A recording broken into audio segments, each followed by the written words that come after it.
viscosidad, más o menos, a ver, un material así que sea viscoso, ¿cuál podría ser? A ver, para que todos nos imaginemos. El yogur puede ser, profe. Puede ser el yogur, puede ser también, a ver, las chicas. La miel, profe. Bien, cuando hacemos un... ¿Dónde está? Ay, no cocino mucho, ¿no? Pero cuando estamos haciendo un bizcochuelo, la masa esa, la preparación, ¿sí? Eso es viscoso. Estos flujos también son heterométricos. ¿Y qué quiere decir que sean heterométricos? Que va a estar ¿De diferente tamaño? Exactamente por material de distinto tamaño, heterogéneo por material de distinta naturaleza, ¿sí? O sea, que tengan esa viscosidad, esa alta viscosidad, va a permitir de que, por ejemplo, volvemos a lo que yo les decía, a la mezcla esa del bizcochuelo. Eso es una masa viscosa, ¿sí? Por lo general está constituida esa masa sin nada, está constituida por la materia prima o los constituyentes son muy chiquititos, ¿sí?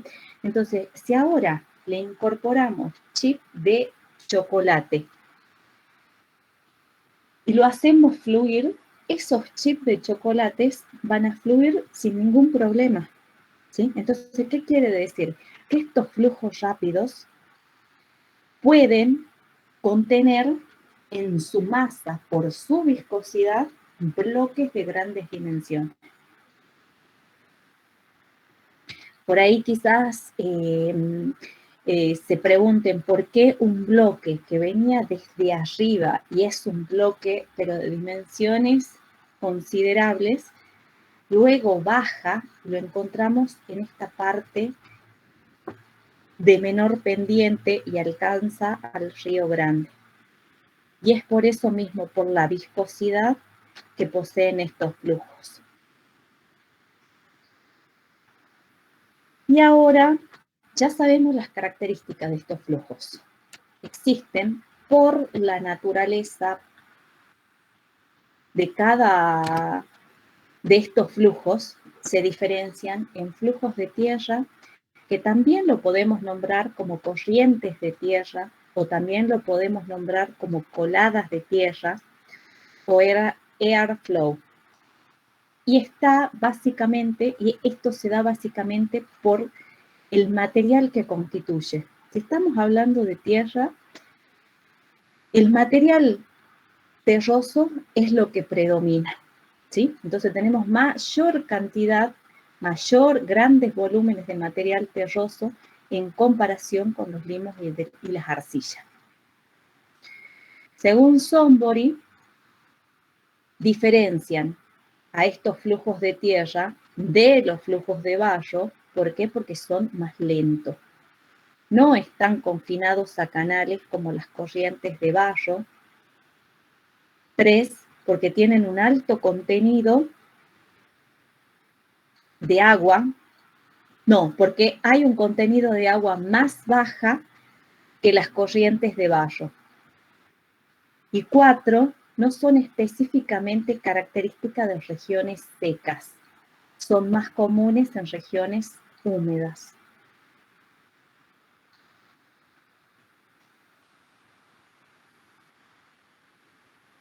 ¿Pudieron copiar esto? ¿Qué es lo que tenemos que saber acá? Lo más importante es cómo está constituido este flujo. Estamos hablando que si lo nombramos, sabemos de qué, por qué está constituido. Material terroso.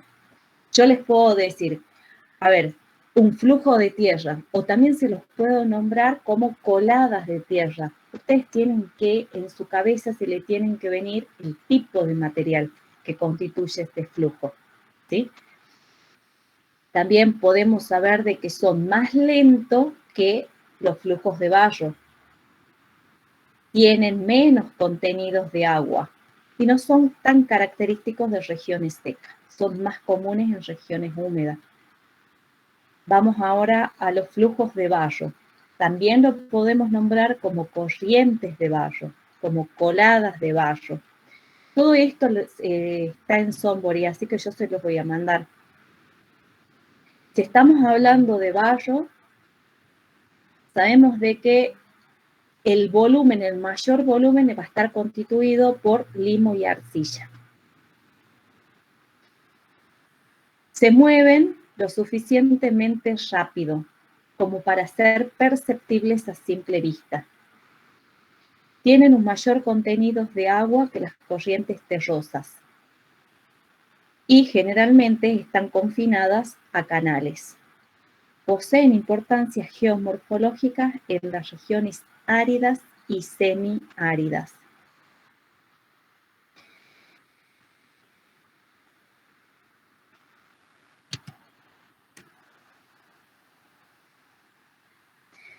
Acá tenemos una imagen de coladas de barro.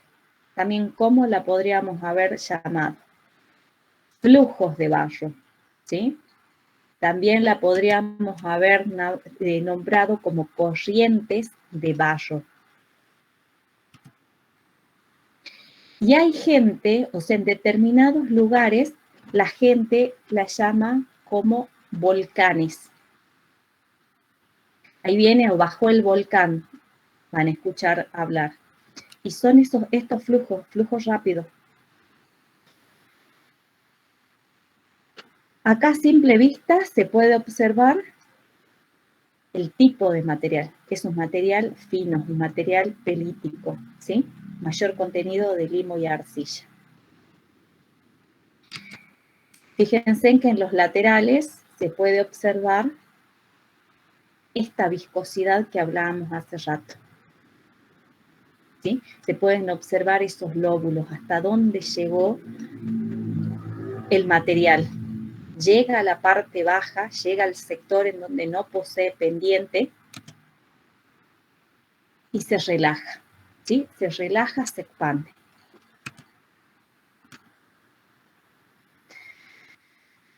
Flujo de detrito, corriente de detrito y colada de detrito, o debris flow. Nosotros ya sabemos lo que es el detrito, ¿sí? Entonces, material detrítico en donde predomina la fracción gruesa, arena, gravas y bloques. Y son frecuentes en ambientes húmedos. Debido a la baja cohesión de sus componentes, se desparraman en la parte inferior de las laderas sin generar una forma de depósito específico. Acá tenemos ejemplos de estos flujos. Son ejemplos de la quebrada de Humahuaca, yendo para Humahuaca, saliendo de Tilcara. Miren, acá tenemos ese detrito, ese material suelto, esa roca triturada. Fíjense de que por acá bajó el material y acá lo que estoy observando es la tranquera. La cantidad de material que bajó y acá tenemos la ruta. Cuando se manifiestan, está presente ese riesgo. Acá tenemos otro ejemplo donde el material ha bajado por un canal, se produce ese desborde y en los laterales observamos los cordones, ¿sí? Por el desborde. Entonces, cuando hablamos de flujos rápidos, tenemos que saber que son flujos de gran velocidad.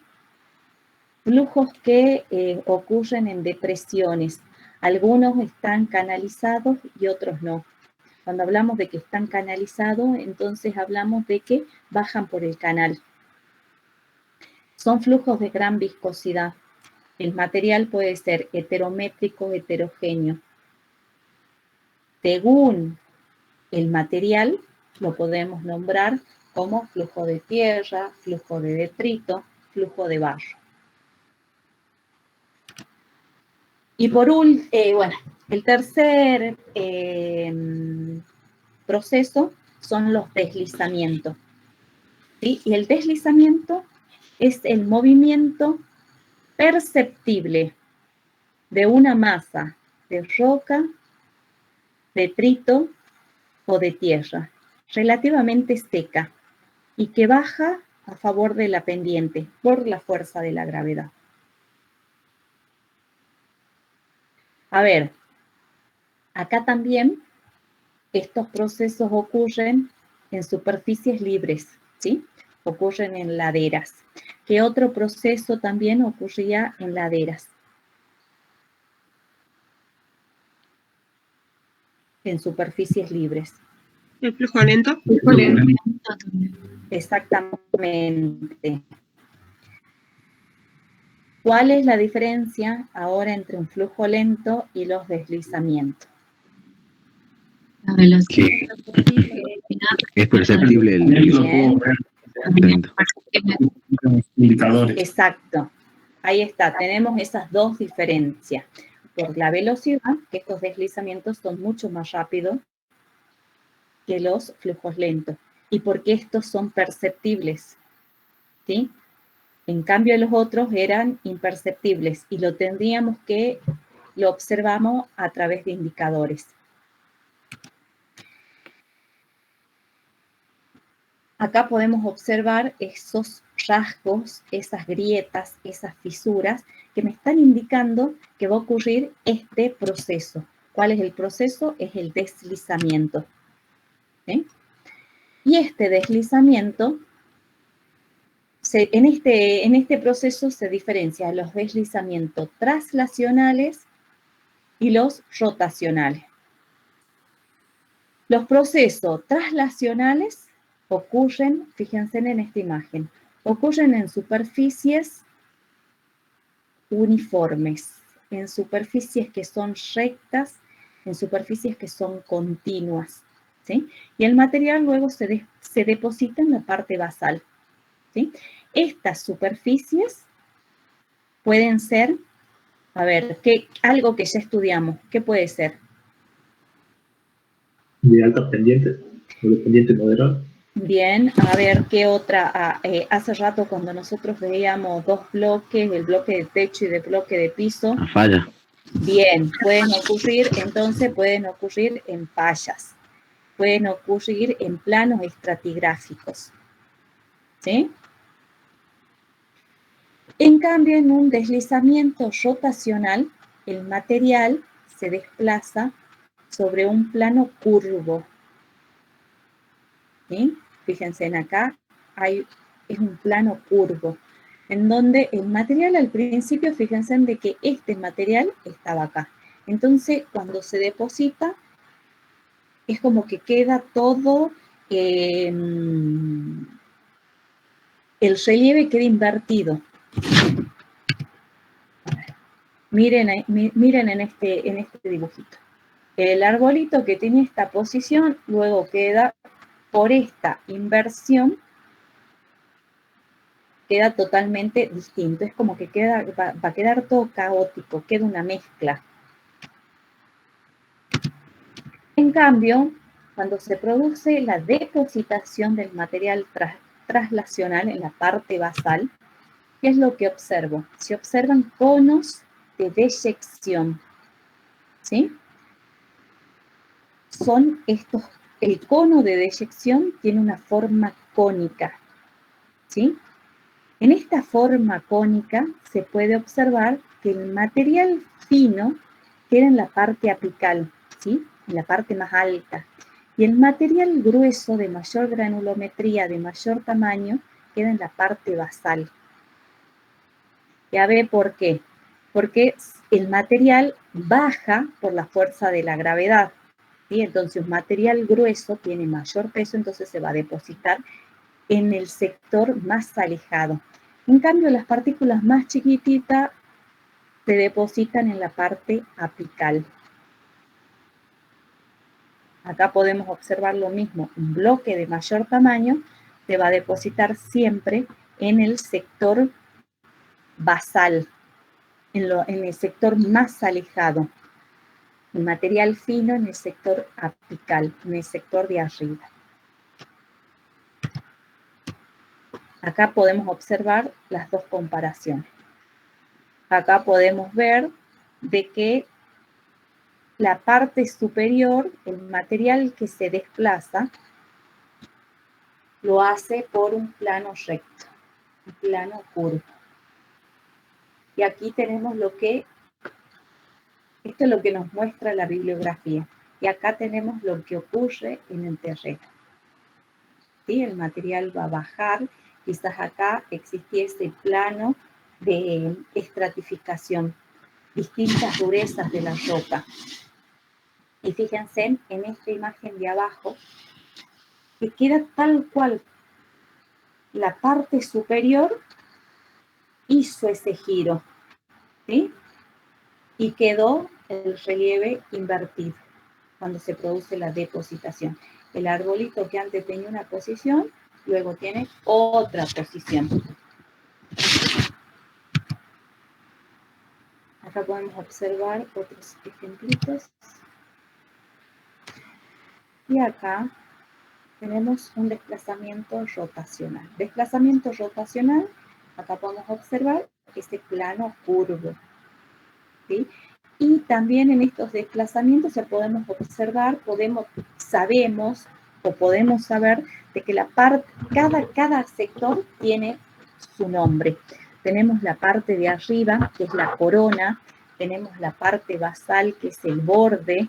Cada vez que nosotros ya sabemos, porque estudiamos en la falla lo que es una escarpa, es el primer escalón, el primer movimiento que se puede observar. Luego tenemos otras escarpas, podemos observar grietas, y de acuerdo a la posición de las grietas, en función a la dirección del movimiento, tenemos grietas que son transversales. ¿Por qué son transversales? La dirección del movimiento.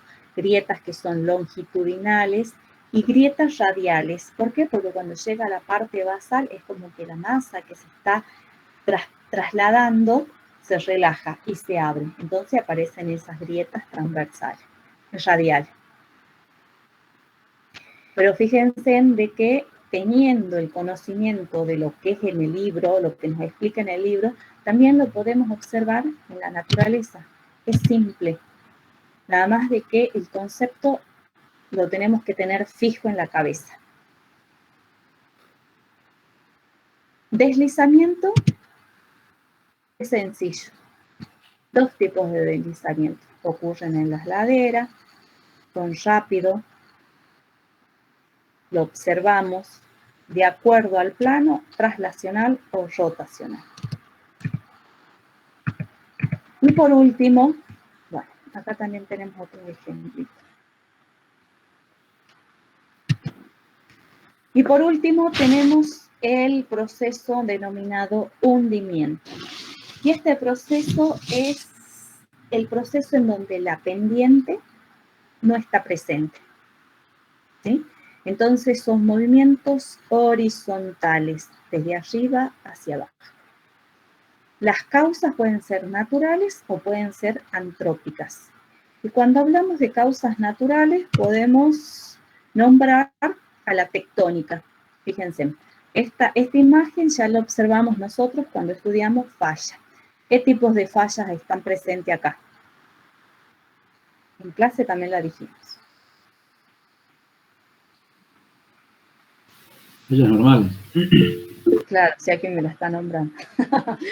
No me di cuenta. Bueno, acá tenemos las fallas normales. Perfecto. Teníamos todas esas fosas y los pilares, ¿sí?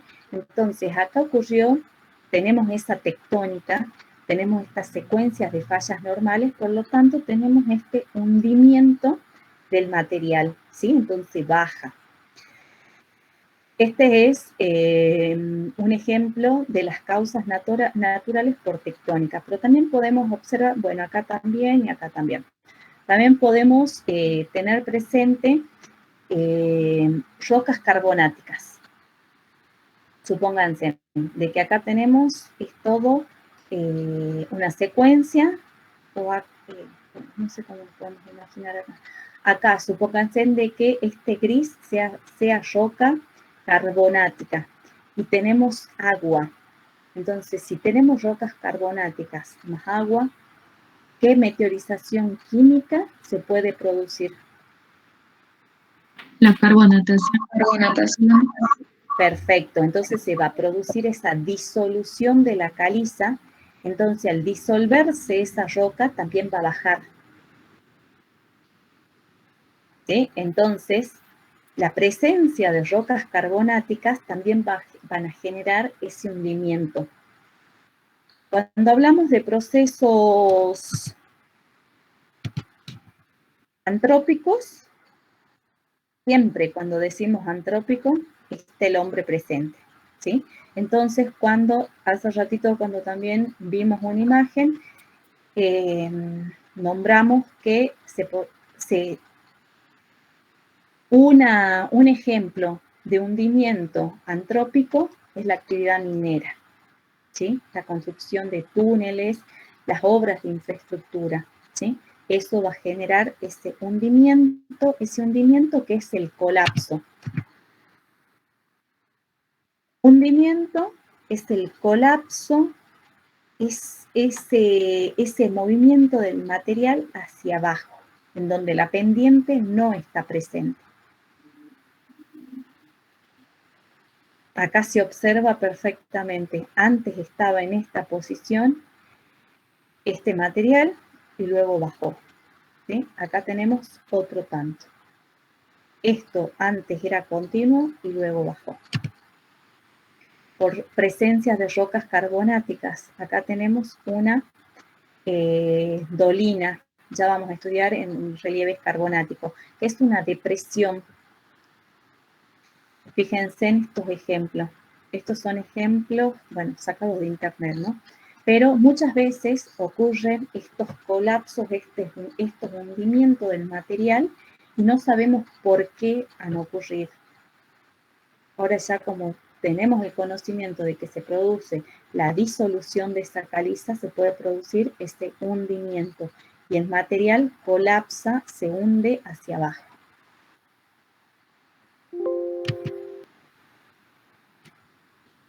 Estos son los procesos considerados, hasta aquí son los procesos considerados por Sharpe.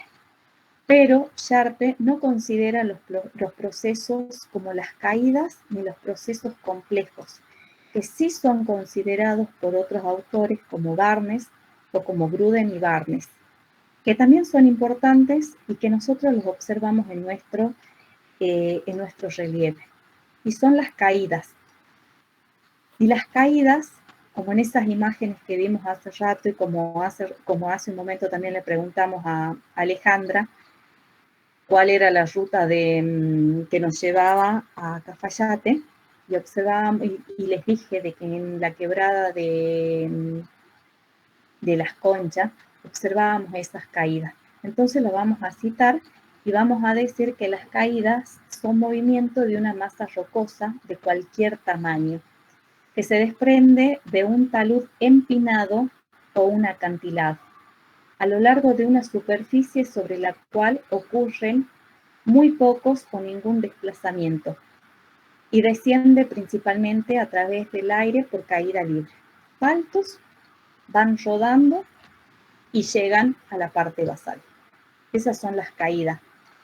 Y luego tenemos los procesos que son complejos, así como su nombre los dice, es la conjunción de diferentes procesos gravitacionales.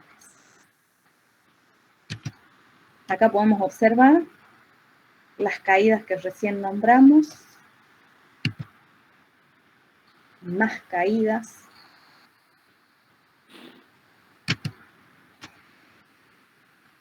Y ahora vamos a algunos ejemplos de nuestra zona.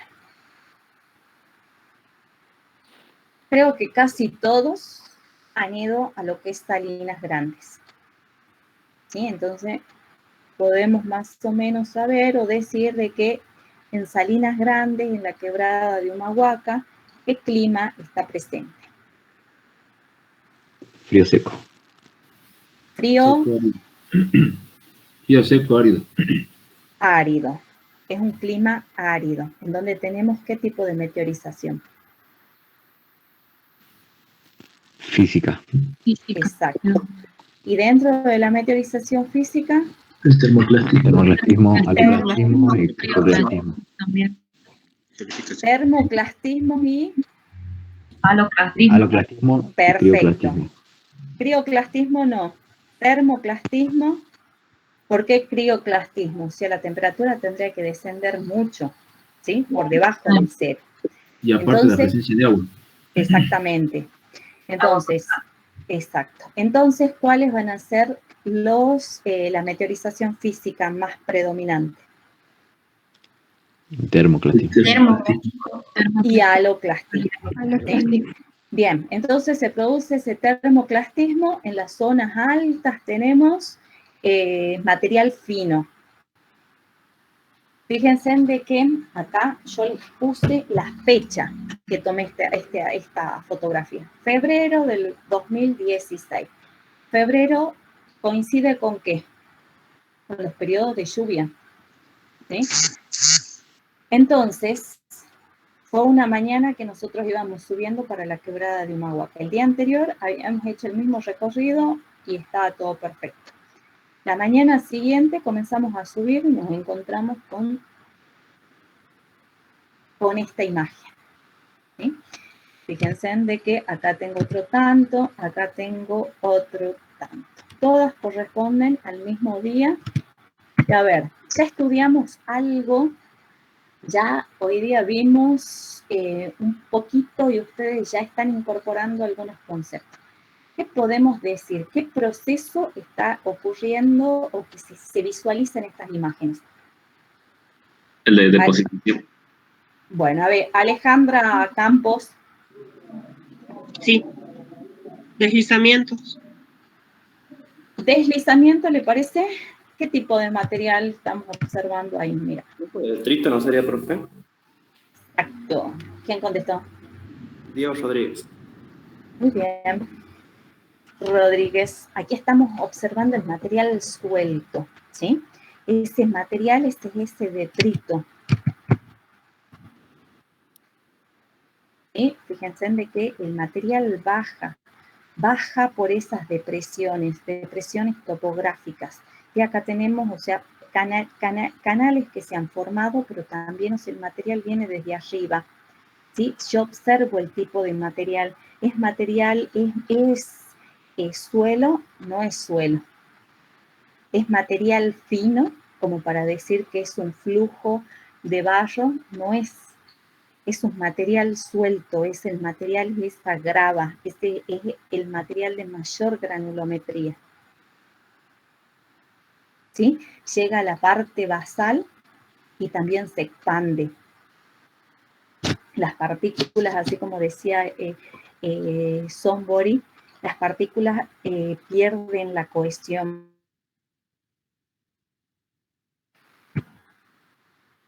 Febrero del 2016, esa noche llovió, entonces esa agua, ese peso adicional, esa agua es lo que hace de que es el gatillo para que se produzcan estos procesos.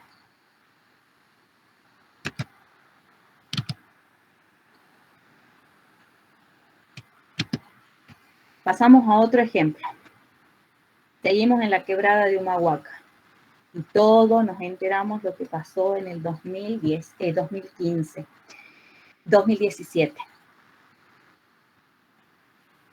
Y también enero, que coinciden con los periodos de lluvia. ¿Qué es lo que sucedió? Acá tenemos esa quebrada, la quebrada denominada quebrada de los filtros. Si observamos esta imagen, a ver, Anabel, ¿qué material estoy observando acá?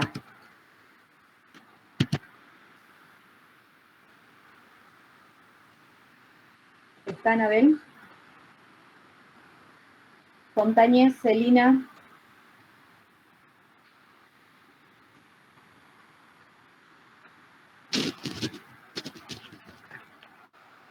Rosales.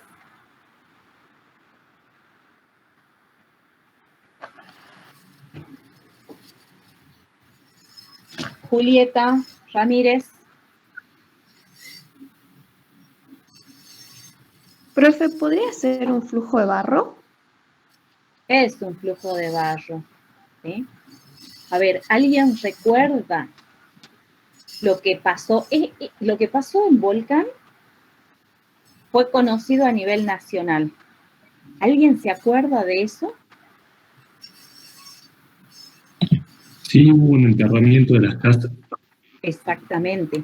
A ver, fíjense de que acá lo tenemos la quebrada esa. A ver, vamos a la imagen satelital. Lo que nosotros estamos haciendo ahora es algo de geomorfología aplicada, ¿sí? Ya estudiamos, ya tenemos conocimiento de algo, entonces ahora empezamos a resolver, a darnos cuenta de lo que ha pasado. Miren, acá esta es la imagen satelital. Aquí tenemos esa quebrada de los filtros, ¿sí? Entonces el material bajó por esa zona baja, en donde existía ese control topográfico, laderas de un lado, ladera de otro lado. Bajó el material fino, y así como decía la compañera, podía ser un flujo de barro.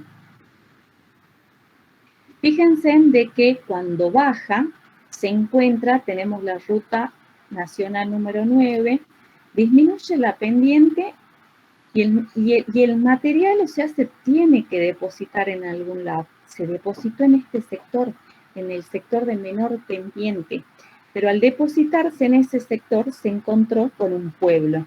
Entonces, a ustedes, ahora, una pregunta. ¿Les parece de que Volcán está emplazado en un lugar correcto? No. No. No, profe. Exacto. ¿Sí? Porque los fenómenos naturales van a ocurrir. Este proceso que nosotros, o sea, que tuvo mayor relevancia en el 2017, ya ocurrió en el pasado. Y ténganlo por seguro de que cuando en la zona alta se acumule el material, van a volver a ocurrir.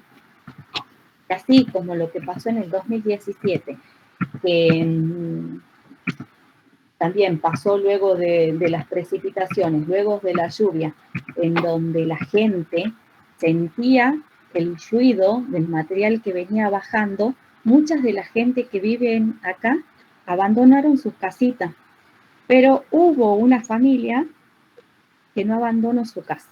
¿Por qué? Porque la gente de estos pueblos es como que les cuesta dejar lo suyo. Entonces era una señora mayor que no quiso salir de su casa, no quiso dejar su vivienda, y su hijo se quedó con ella. Y el material los tapó. Entonces, en este evento ocurrieron esas dos muertes. Profe, ¿Sí? hay una compañera que en el chat puso que ella estaba ahí en el momento, ella es de ahí. Oh, ¿y no tiene para hablar? ¿Así nos cuenta? No sé. Candela creo que se llama. Yo soy de Jujuy y todos los años ocurre el corte de la ruta esa, sobre todo cuando se van a carnavalear en la época de lluvia. Entonces, muchos nos tenemos que quedar allá carnavaleando porque no podemos volver.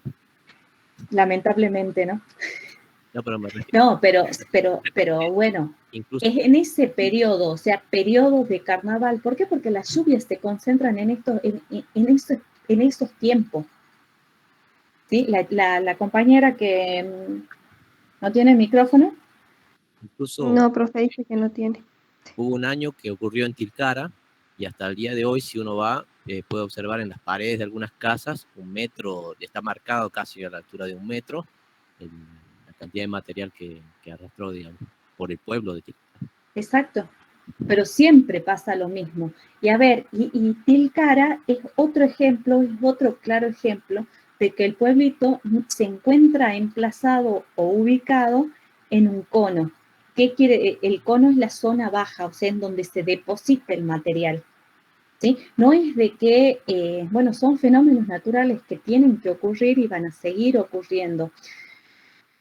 ¿Qué es lo que pasa? No existe un ordenamiento territorial adecuado.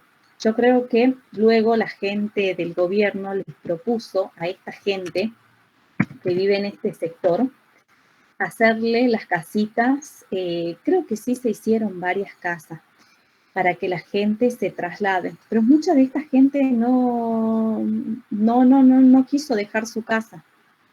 O sea, siguen en el mismo lugar, pero no se sabe hasta cuándo van a estar tranquilos. Es como que la ocurrencia de estos procesos son de cada 7 años, 5 años, o sea, todos los años en verano ocurren estos procesos, no con las dimensiones del 2017. Incluso todo el tendido de la ruta ferroviaria, las vías, se observa que ya no existen para ese lado, porque años antes también se lo llevó, digamos. Se llevó todo. Sí. ¿Quién es el que habla? ¿Quién es el jujeño? ¿Quién? Rendón. Rendón, muy bien. Entonces usted puede dar fe de todo lo que estamos observando acá. Y en los de camino a Salinas Grandes es exactamente lo mismo. Hoy, cuando vamos a Tilcara también hay calles de que, como dice el compañero, o sea, está la marca. Pero la gente es como que la gente del pueblo ya sabe. O sea, baja el material y ellos mismos son los que limpian las calles. ¿Profe? ¿Sí? Dijo la compañera que va a ver si se conecta a otro dispositivo y puede contar más o menos cómo pasó. Hasta que ella se conecte, nosotros así nos cuenta qué pasó en ese momento. Ay, pude. No sé si se escucha. ¿Ustedes le escuchan? Yo no. Sí, yo sí lo escuché, profe. Sí, se escucha. Sí, se escucha, por favor.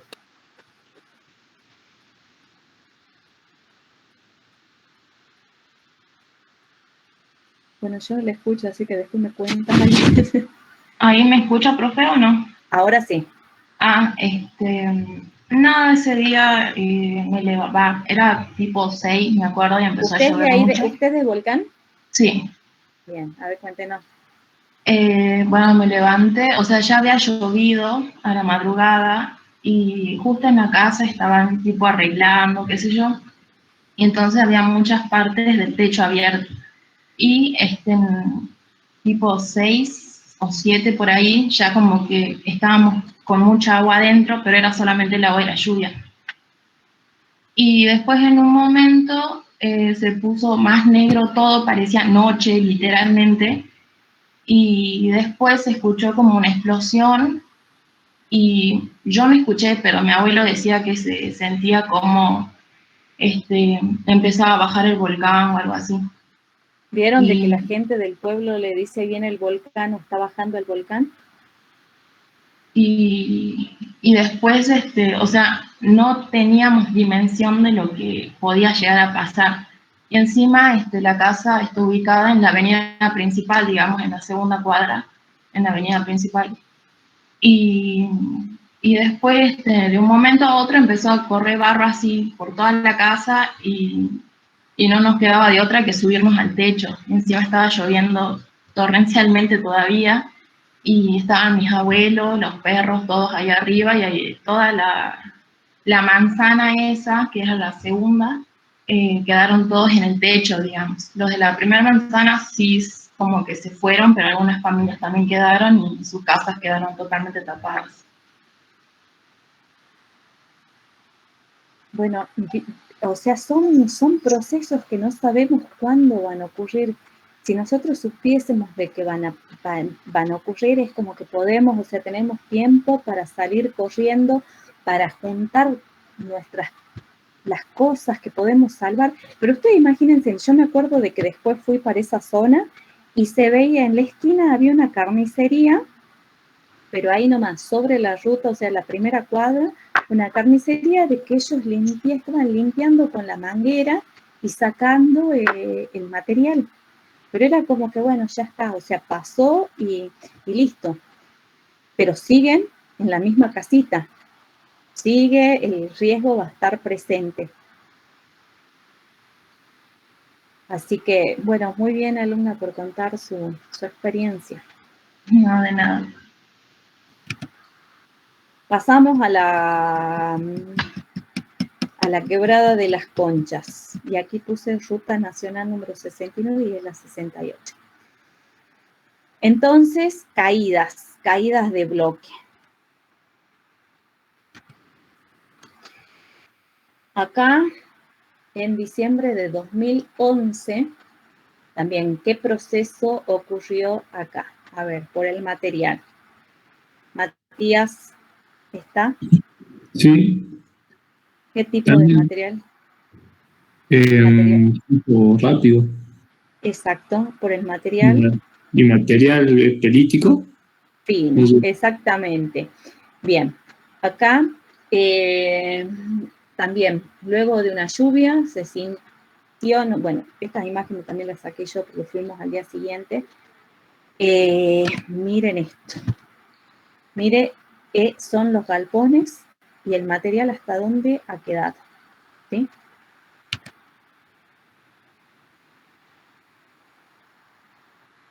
Producción de vid para vino.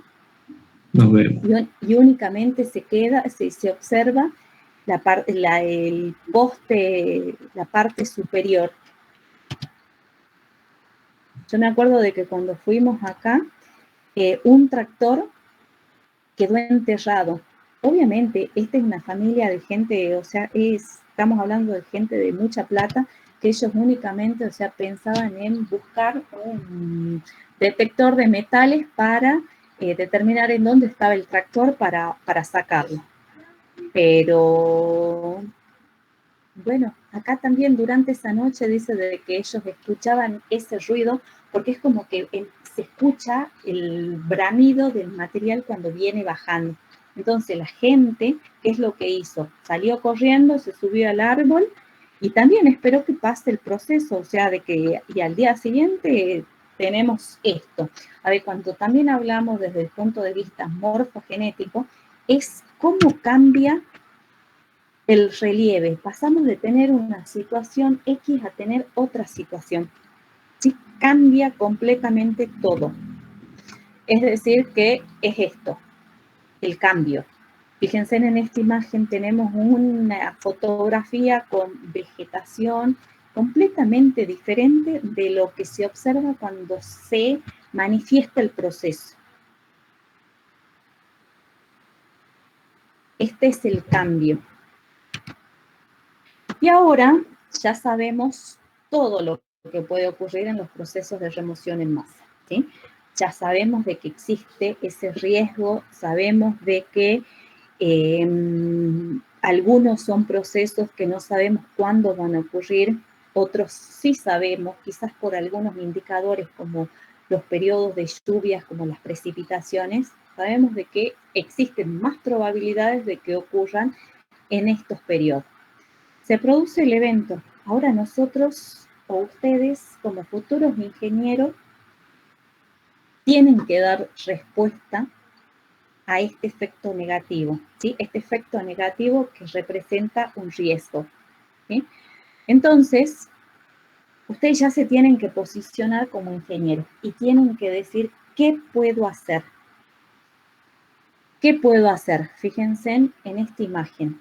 En esta imagen seguramente anteriormente ocurrió alguno de los procesos de remoción en masa. Estamos hablando de una ladera, ¿sí? Entonces, se produce ese desplazamiento del material pendiente abajo. Queremos buscar una solución, alguna solución amigable con el ambiente, es la implementación de una malla metálica. Malla metálica, que existen algunas mallas metálicas que fíjense acá. Al principio pueden generar un impacto visual. ¿Por qué? Porque tenemos una malla, si observamos acá, quizás es media oscura. Pero existen estas mallas metálicas en donde estas mallas tienen un geotextil que en el interior tienen una semillita. Esa semillita está tapizada con un gel, que cuando se producen las lluvias, se va a generar la germinación de esta semilla. Al principio sí se observa algo como un impacto, pero luego cuando la semilla germine, se va a observar algo verde. En Jujuy es un método que se implementa mucho. Entonces ahí se produce esa estabilización de las laderas. Este es un método. Acá tenemos otro ejemplo, también otro ejemplo de Jujuy, en Jujuy. Estamos en un relieve positivo.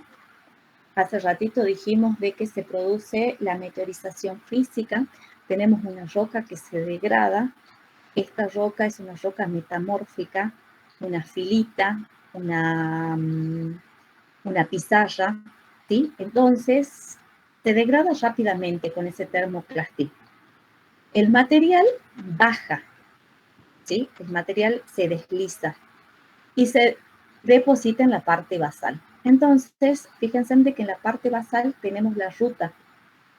Esa ruta es muy transitable. Entonces, tenemos que buscar una solución. ¿Cuál va a ser la solución? Son esas defensas. Defensas del tipo flexibles. Flexibles, ¿por qué? Porque son esos gaviones. Estas defensas son denominadas piedra embolsada. Estas piedras embolsadas están constituidas por esos gaviones. Creo que todos conocen los gaviones. ¿Conocen los gaviones? Sí, profe. Perfecto. Entonces, estos gaviones, ese esqueleto metálico debe ser rellenado con roca, ¿sí? Ahora, yo también como ingeniera, y ustedes como futuros ingenieros, y con todo lo que venimos aprendiendo en la materia, tenemos que decir con qué roca vamos a rellenar. No le puedo decir al hombre que va a ser el peón que va a rellenar esta roca, que utilice la misma roca de acá. ¿Por qué? A ver, ¿quién se da cuenta? Sí, porque si llueve, todo se va a remover. Bueno, esperen, dice el compañero que si llueve, el material se va a remover. ¿Les parece bien? ¿No sería que esa misma roca que va a utilizar es susceptible al mismo clima, digamos, entonces no lo puedo usar? Exactamente. Entonces yo tengo que rellenar con una roca más resistente. Entonces voy a buscar una roca, una metacuarcita, una roca que ocurra en las precipitaciones. Entonces no voy a utilizar una roca carbonática, por ejemplo, porque la caliza, esa roca carbonática más el agua, se va a disolver. No voy a utilizar una sal de roca porque también se va a perder, así como decía el compañero. No voy a utilizar una roca, una metacuarcita que constituye este relieve positivo, porque también con el termoplastismo se va a fragmentar. Entonces, ¿qué es lo que pasa? Estamos hablando de que es una defensa de alambre, ¿sí? Son esos esqueletos de alambre. Entonces tenemos que buscar una roca adecuada, una roca resistente y una roca de tamaños tales que no se pierdan por esos orificios.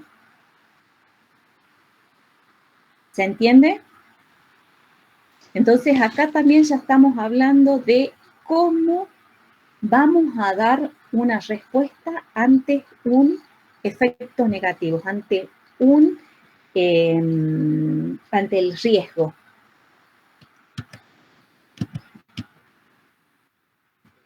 Y hasta acá llegamos.